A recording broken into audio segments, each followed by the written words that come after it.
Hey folks, over the next 4 videos you're going to see here on YouTube, I'm going to give you a big tour of the homestead, talk about what we're going to be doing, show you a little bit about what's going on, and talk a little bit about some of the stuff that you may have missed on YouTube. We're going to give just a big tour of the whole property.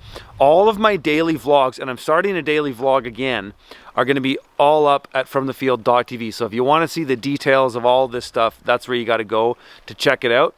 And in this video you're going to see right now, we're going to go and look at the gardens, talk about the summary of the whole thing we're going to do, and show you a semi-heated high tunnel that I'm going to be building. Enjoy.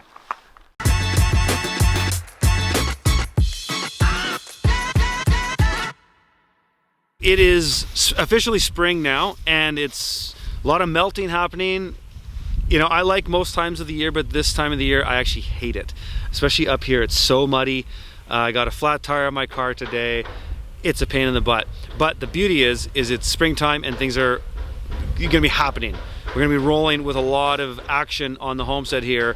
We already are, but things are picking up in March, and as we get into April, I'm gonna have 5 different guys on the construction, as well as myself and one other guy just working on the land.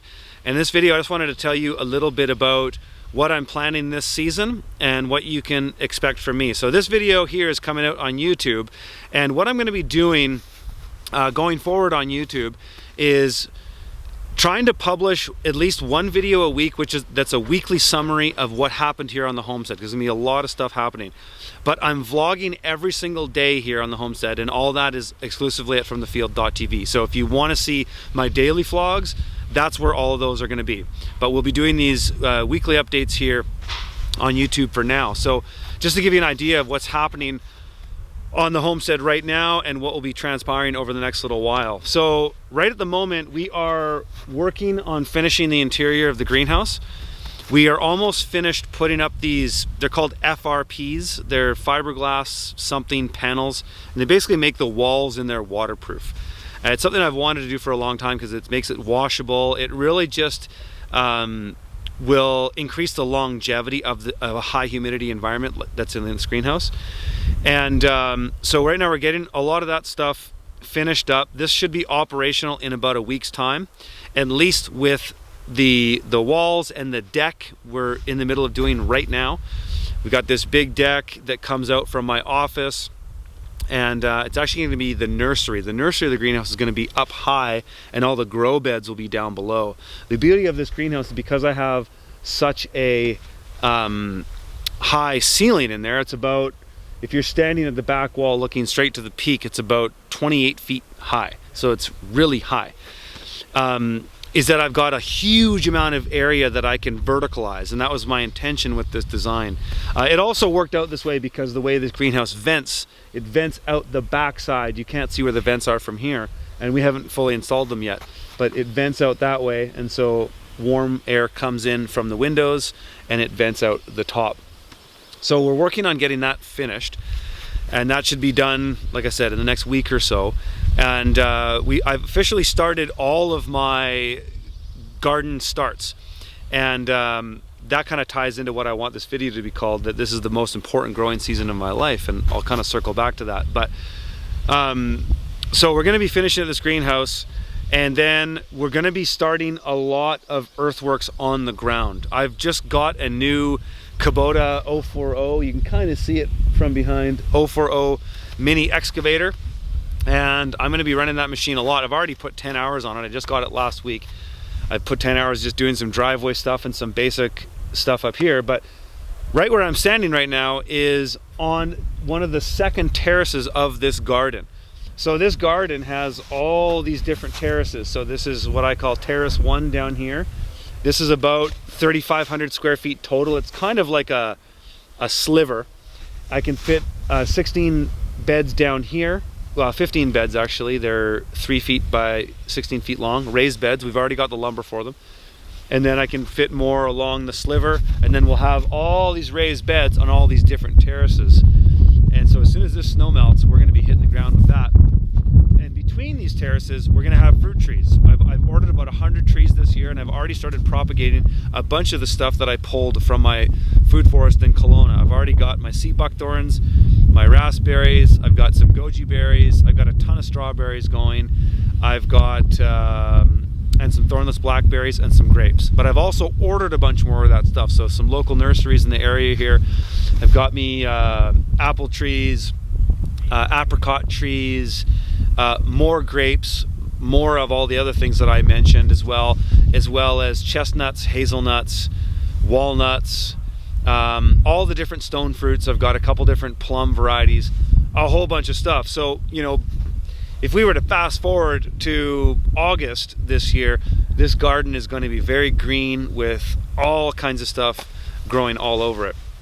And so, like I said, I alluded to a little bit at the beginning, this is absolutely the most important growing season I've ever had in my life. And a number of my friends in the areas here that are farmers, we've all been kind of reflecting on that.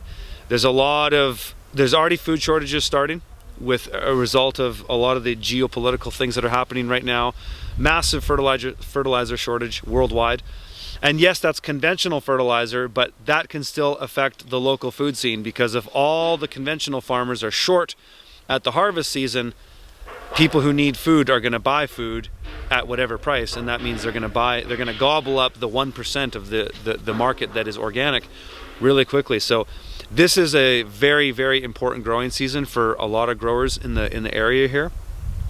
And so we're going to hit the ground running, and there's no doubt that we're going to make a lot of mistakes along the way, but we're just going to go for it. And so I've already purchased years worth of seeds. I've bought myself years worth of organic fertilizer and a lot of the different materials that we're going to need to set these gardens up. We're going to be milling all of the wood for these beds. They're going to be built with rough sawn fir, 2-inch by 12-inch by 16 foot. And we're going to be starting to build those very soon. The snow is already melting. As I look around, just from yesterday, there's been considerable melting. So needless to say, there's a lot going on this season. I think what we'll do in this video too is just kind of walk around and show you a little bit about what's going on right now, and then we'll wrap this one up, and I'll remind you at the end that all these daily vlogs are going to be at fromthefield.tv. So let's go take a look around and I'll show you what's going on.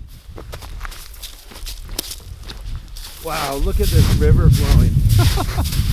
Okay, so we're down here at the lowest point of my gardens, and on this part of the property I've got this path. You can kind of see it, but the snow kind of hides it a bit. This is where I'm going to put a bunch of fruit trees. So I kind of envision this as this path with 2 lines of fruit trees on each side, 6 feet apart. They're going to run the whole way down. And just a bit further down here, this is another site where we're going to put a bunch more fruit trees if the land lets us. You know, it's so rocky here that it's a real challenge sometimes to just dig anywhere. But this spot up here would be a great place to put warm weather preferring stone fruits like peaches, apricots, because this spot and this spot right here, the snow melts very quickly. It's one of the first places that the snow melts. So that tells me that it's a little bit of a microclimate. So anything that likes warmer weather are going to go on these 2 areas here. And just down below here is where we're going to be putting, we're going to have most of our chickens. Now our chickens will run throughout the whole garden, and our plan is to use mobile electric fencing and just cordon them off in areas, get them to chew up a bunch of beds that have been cropped out or whatnot. But we're going to build most of their infrastructure down here, and they'll be able to roam wherever we want them to run. We can fence them off near some trees or wherever. So that's where we're going to have them down here. And so this whole area that I'm kind of showing you right now is about an acre that we're kind of walking in. It's not that big, but because we've verticalized things and we have a southeast aspect, we have great exposure, and it warms up very quickly here in the morning. Even though we're 1,000 meters in elevation here, which is fairly high, we're actually warmer than some of the towns in the area that are down below, which is kind of opposite of what you would think it would be. Normally the higher elevations are going to be colder, and they are. At night times during the winter we're cold, But during the day, we get such early light because the winter sun comes right up here that it just goes on this hillside right away, and this thermal mass warms up really quickly, making it a really good growing climate. That is yet to be seen, but we'll find out soon enough. So let's go up here.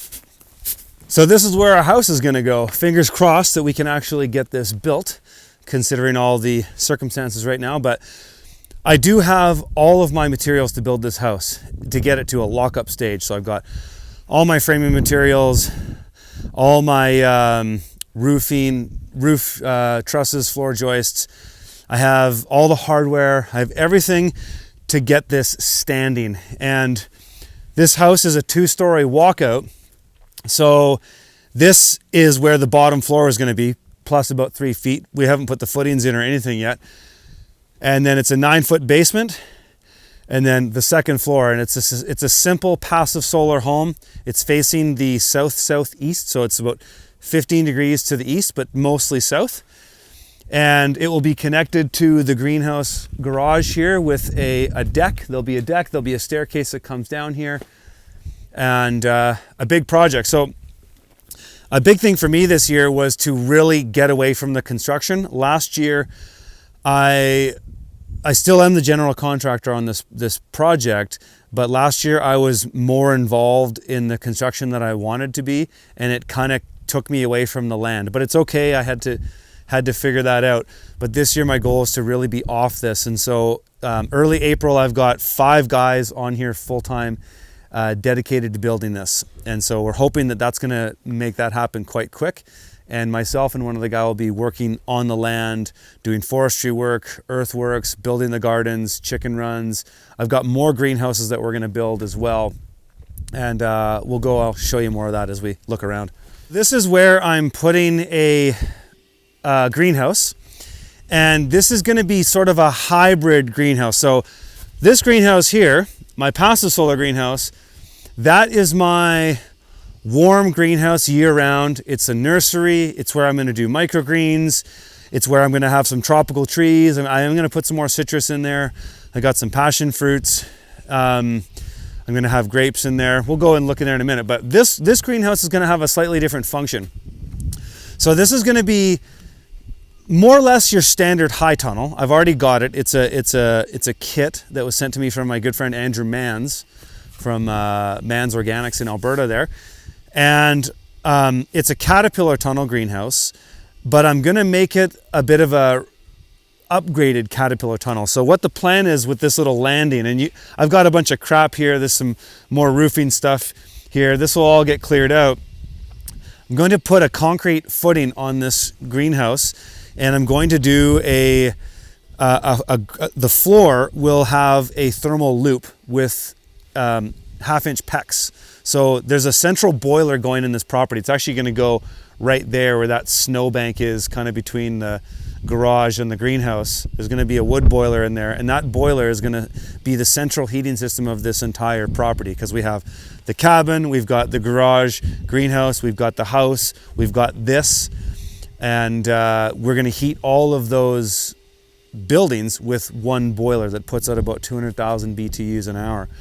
And so this greenhouse will be a semi-heated greenhouse. The purpose of it will be to basically keep things like kale and spinach and carrots and lettuce going year round. So I'm not going to heat this greenhouse like I'm going to heat that greenhouse. I'm going to heat this one. The plan is to keep it at about 5 degrees, to keep the ground at about 5 degrees, just so that it doesn't freeze at the coldest times of the year. So for this time of year, it'd be fine. I wouldn't even be running the heat in it. Even up until the end of November, I probably wouldn't even be running the heat in it. It would really only be the months of December, January, and maybe February, to just keep it so it doesn't freeze. And then that way we can keep all those kind of cool weather crops that, if you've watched my videos in the past, you've heard me talk about. I can keep kale, spinach, carrots, beets, even radishes and turnips in a greenhouse all year round, unheated, no problem, in Kelowna. Kelowna's a little bit of a different climate than what I have up here. I'm probably about a zone 5 here.